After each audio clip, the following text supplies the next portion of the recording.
Assalamu alaikum. My name is Anika Shahid with roll number 1029, and the topic that is assigned to me is the concentrated sulfuric acid test.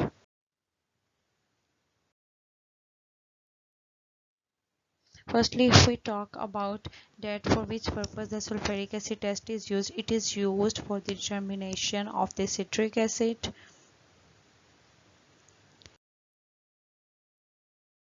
simple phenols, oxalic acid, anions, the qualitative analysis of anions, and the carbohydrates determination.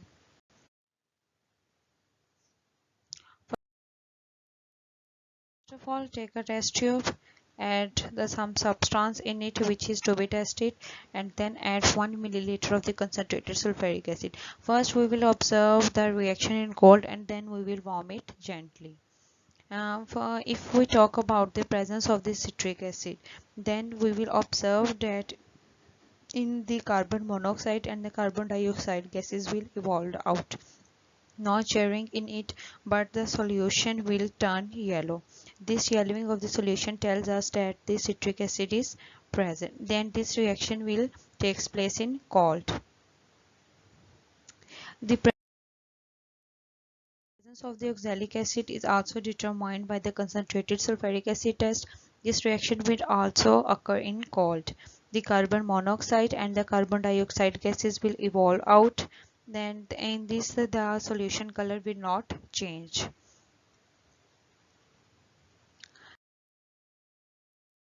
Carbohydrates. When we will gently warm the solution in the test tube, then we will observe that the blackening with effervescence of carbon monoxide and carbon dioxide and sulfur dioxide will happens.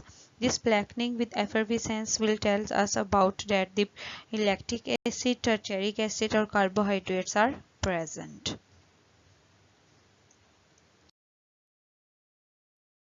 Now, if we talk about the simple phenols, then on gently warming the solution, the color in the solution the blackening will not occur, but the pungent odor will evolve out. This pungent odor will tell us about the presence of the simple phenols. As I have told earlier that the concentrated sulfuric acid test is also used for the qualitative analysis of anions. For this, if we take a test tube and then add some small amount of salt in it, to this salt we will add 1 to 2 milliliter of the concentrated sulfuric acid, and then if we will observe, then the colorless gas having the pungent odor will evolve out.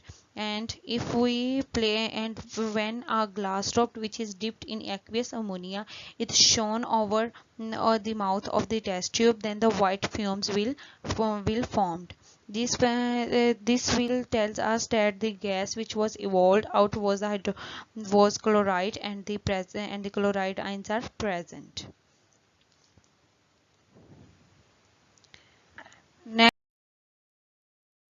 that how the analysis of the bromide ions will be carried out. Then we will observe that the reddish brown gas having the pungent odor will evolve out, and this will also turn the starch paper yellow.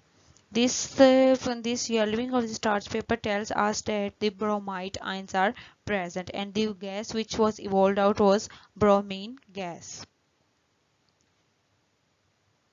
The